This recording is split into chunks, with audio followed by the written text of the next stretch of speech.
Hey everyone, in this video, I'll show you how to blur a part of a video in Canva. Open your video in Canva.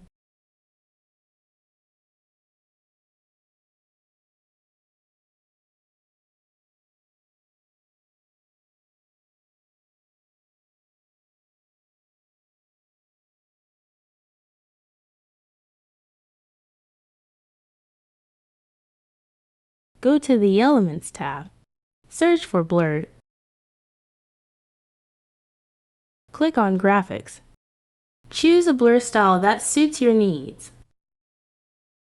Click Add to Video, then adjust the size and position as required. You can also adjust the transparency as needed. That's it. If you found this tutorial helpful, please consider subscribing and liking the video. Thank you for watching.